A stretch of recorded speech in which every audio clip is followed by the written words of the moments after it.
რა სიტყვით დღევანდელ დაკავებაზე მე კიდევ ერთხელ გავიმეორებ, ოცნების პოზიცია არის ასეთი, რომ კანონმდებლობა გვაქვს ახედე, უნდა დავაგავოთ. სხვა ხილი არ გავაკეთებ. მოგესალმებით, მივესალმებით თქვენს ტელემაყურებელს. ხო, ზოგადად ჩვენი კოალიციის, ამჯერად კოალიციის 4 ლიდერი ციხეშია, ყველა დაჭერილია როგორც სხვა პოლიტიკური პარტიის ლიდერები. ჩვენ დღეს კიდევ ერთხელ ვნახეთ, რა ორმაგი სტანდარტების ქვეყანაში ვცხოვრობთ.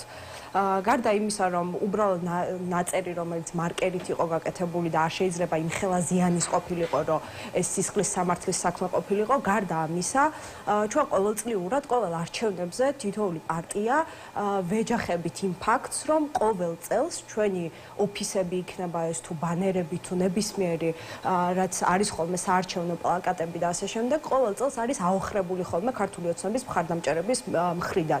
უფრო მეტიც ჩვენ გვინახავს ბევრად უფრო მძაფრი დარბევა ოფისებთან, რაც იყო მაგალითად გორის ოფისი ნაციონალური მოძრაობის და ასევე ნაციონალური მოძრაობის მთავარი ოფისი თბილისში და ამაზე რეაგირება არასდროს არ ჰქონია ქართული ოცნების რეჟიმს. ყოველთვის ასე ხდებოდა და დღესაც მაგალითად ელენეს დაჭერის შემდეგ შარაშიძის ოფისიდან, საიდანაც დააკავეს ლაკა, ამ ოფისის წინ ჰქონდა ბრიფინგი, რომელიც იმდენჯერ შეღებეს ქართული ოცნების მხარდამჭერებმა, რომ უბრალოდ გავანებეთ თავი და აღარ ვაკეთებთ, იმიტომ რომ ვიცით, რომ ყოველ მომავალ დღეს შეიძლება იგივე, კი, ჩვენი ოფისი, რომელიც ყოველ მომავალ დღეს შეიძლება მოხდეს იგივე. ამიტომ ამ ორმაგი სტანდარტების ქვეყანაში ვცხოვრობთ. განსაკუთრებით იმ ადგილას, სადაც ეს მოხდა, ეს წარწერა მოხდა მარჯანიშვილზე კი არა, მელიქიშვილზე, ჩვენ მელიქიშვილზე ვნახეთ ისეთი სამართალდარღვევები და ისეთი უსაქციელი ვითომ კაცუნებისგან, რომლებიც ამბობენ, რომ ღირსებას იცავდნენ სინამდვილეში იქ ხალხი დაასისხლიანეს და ამაზე არ ყოფილა რეაგირება და აკავებენ ადამიანს, რომლის წარწერაც 5 წუთში წაიშალა აცეტონით. ასეთ ქვეყანაში ვცხოვრობთ, ამიტომ წარმოუდგენელია ზოგადად რამე სამართლებრივად შევაფასოთ, იმიტომ რომ ეს არ არის სამართლებრივი, არანაირი კავშირი არ აქვს ქართულ ოცნების რეჟიმს ან სამართალთან, ან იმ ტიტუშკებს, რომელიც გარეთ გამოდიან, არანაირი კავშირი არ აქვს ღირსებასთან და ეს არაკაცები ცდილობენ, რომ მორალი წაგვიკითხონ სინამდვილეში, ყველას მოეკითხება. ზოგადად არავინ რჩება ხოლმე დაუსჯელი ასეთი ავტორიტარული რეჟიმების მერე და ქართული ოცნებაც არ იქნება გამონაკლისი. ქართული ოცნების ყველა ტიტუშკა, რომელმაც ქალზე ხელი აღმართა, ყველა წარმომადგენელი, რომელიც ასე სასტიკად უსწორდებიან პოლიტიკურ ოპონენტებს, ყველა დაისჯება აბსოლუტურად. თქვენი კოალიცია იყო სკეპტიკურად, ხო, განწყობილი ოქტომბერთან დაკავშირებით. ცოტა რაღაცა თავს შორს იჭერდნენ, ამბობდნენ, რომ რაღაც იმედგაცრუება შეიძლება მას მოყვეს და არ ვიცით, რას აპირებს ეს ხალხი. რამდენად გჯერათ დღეს შეიძლება 4-ში დაიწყოს, 4-ში დამთავრდეს და როგორ უყურებთ ამ აქციას? ხო, მე არ ვიცი ზოგადად როგორ შეიძლება წინასწარ გავთვალოთ ეს, როდის შეიძლება დამთავრდეს ეს რეჟიმი. ერთადერთი ამის ინდიკატორი იქნება ის, თუ რამდენი ადამიანი გამოვა ქუჩაში და რამდენი ხანი შეძლებს ეს ადამიანები, რომ ქუჩაში გაჩერდეს, სანამ მშვიდობიანად არ გაუშვებს ამ ხელისუფლებას. თუმცა ეს როდის მოხდება და რა პირობებში და რა თარიღში, ეს ძალიან რთულია, რომ წინასწარ დაგეგმო.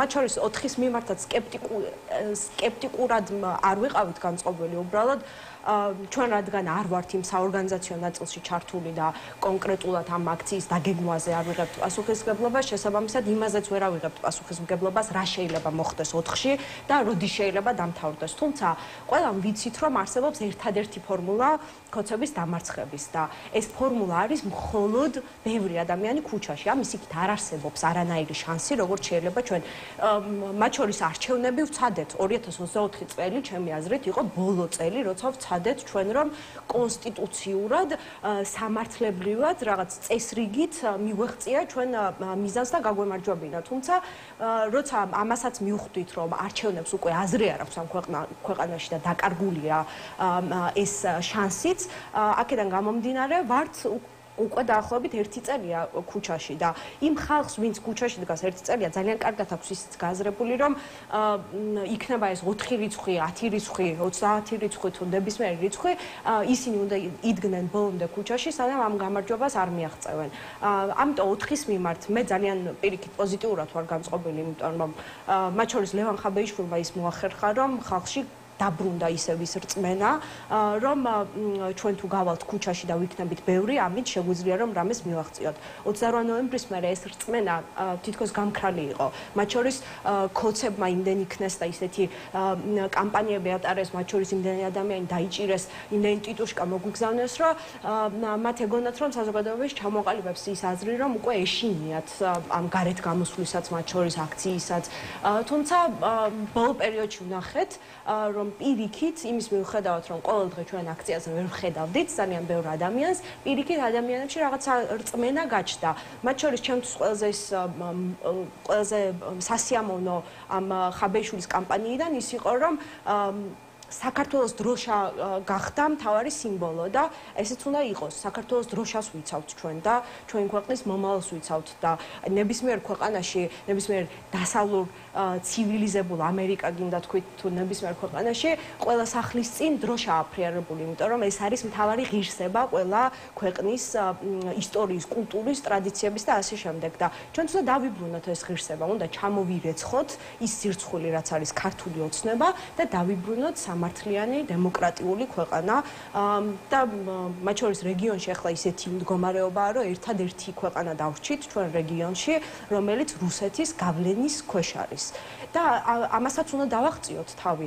ერთ დროს, როცა დემოკრატიის შუქურავი ვიყავით, ეხლა ვართ ჩვეულებრივი რუსის პროქსი ქვეყანა და ეს სირცხვილის უნდა ჩამოვირეცხოთ და გავხდეთ რეგიონში ის წამყვანი დემოკრატიული ქვეყანა, რომელიც ამდენი ხნის განმავლობაში ვიყავით.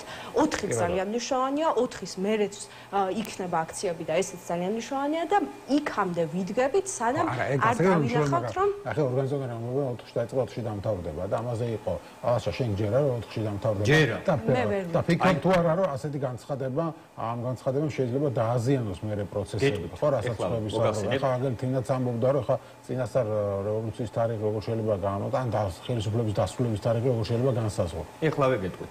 აი მე რა თქვენს ხშირად ხედავთ ხოლმე ახლა აქციებზე. ძირითადად ყოველთვის იქ როცა ვარ ხოლმე და ეგ მიხარია და ამ აქციებზე ჩემი მეგობრები, აქტივისტები, ხო, მე არა მარტო პარტიის წარმომადგენელი ვარ, აქ აქტივისტებსაც წარმოვადგენ, იმიტომ რომ არც ერთი დღე ფაქტობრივად არ გამომიტოვია ამ აქტივიზმისა. უამრავი ჯარიმაც მაქვს, რა ვიცი, ახლა ყადაღაზეც არის გადაცემული.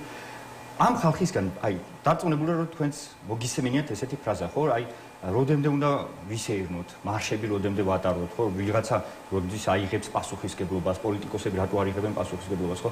აი, ხაბეიშვილმა და პაატა ბურჭულაძემ თავის თავზე აიღეს პასუხისგებლობა, დაანონსეს ეს დღე და თქვენს, რომ მხოლოდ მე, მხოლოდ პაატა ბურჭულაძე და მხოლოდ ხაბეიშვილი ვერ შეცვლის რეჟიმს, მაგრამ თუ ქართველი ერი ირწმუნებს იმას, რომ 4 ოქტომბერს შეგვიძლია გამოვიდეთ და ისედაც მოყანყალებული შიდა პრობლემებში მყოფი რუსული რეჟიმი შეგვიძლია შევცვალოთ, მაშინ ამას მოვახერხებთ, ხო?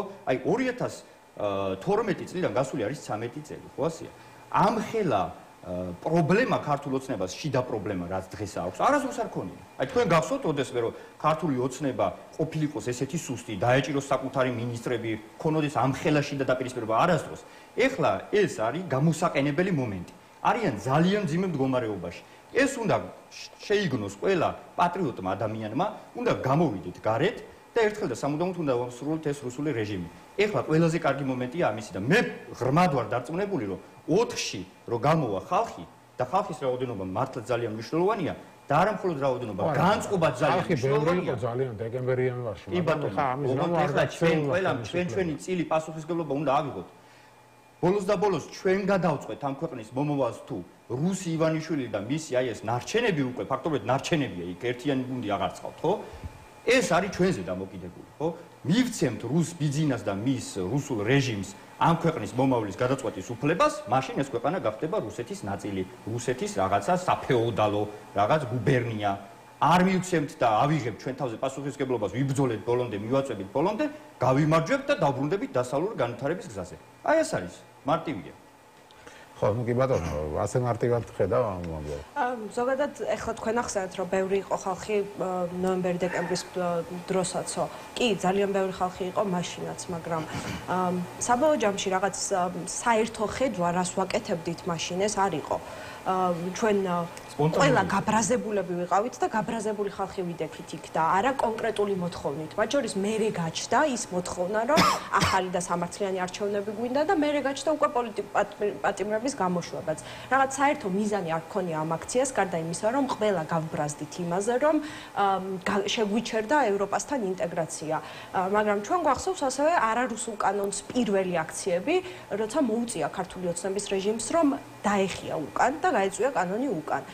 მაშინ ქართველი ხალხი კონკრეტული მოთხოვნით მივიდა, მათ არ უნდოდათ რომ ეს კანონი გასულიყო და ამას მიაღწიეს ძალიან ბევრმა ადამიანმა. მაგრამ როცა ვლაპარაკობ ზოგადად რევოლუციაზე და ხელისუფლების ცვლილებაზე, ის უნდა გვესმოდეთ, რომ აქამდე როგორც დავდიოდით ხოლმე აქციაზე, რომ საღამოს მიდიხარ და საღამოს დაახლოებით 2 საათში ბრუნდები, ასე არ ხდება. ჩვენ არასდროს არ გქონია ისეთი აქციები, როცა დღე და ღამ უწყვეტლივ მილიონობით ადამიანი იდგა ქუჩაში და აპროტესტებდა. საბოლოო ჯამში 4-შიც და 4-ის მერეც თუ 4-მდეც ეს არის გასაკეთებელი. მარტო ეს ასრულებს რეჟიმს, თუ ძალიან ბევრი ადამიანი დაუღალავად რამდენიმე დღის განმავლობაში იდგება ერთ ადგილას და მოითხოვს ხელისუფლების ცვლილებას. მხოლოდ ეს არის გამოსავალი. ამის იქით არაფერი არ არის, რაც ახლა ჩვენ შეგვიძლია გავაკეთოთ ამასთან მიმართებაში. სწორი აბსოლუტურად. ხო, კი ბატონო, მარტო ეს დაუღალავად გაუღალავად გომაცამდე ეყოფა ესეც არის საკითხავი. როცა რეჟიმს და ჩვენ უკვე ხედავთ, რომ გველს უკვე ტყავი გადასდის და სანამ ახალ ტყავს აიღებს, მანამდე ეს მონაკვეთი გვაქვს, როცა ჩვენ შეგვიძლია, რომ როცა ვხედავთ, რომ უკვე თვითონაც ასეთი დაპირისპირებები აქვს შიგნით, ამ დროს შეგვიძლია ჩვენ ამ პროტესტით წავეშველოთ და ეს არის გამოსაყენებელი მომენტი. კი. კარგით, ნახოთ რა მოხდება მოხდომას. მადლობა. გავიმარჯვეთ. მადლობა დიდი გადაცემაში მონაწილეობისთვის. ლაშა დიაროვი, სტრატეგია აღმაშენებელი წარმოადგენს, თინა თიმბოლოკაძე, გირჩი მეტი თავისუფლების წევრი იყო ჩვენი სტუმრები.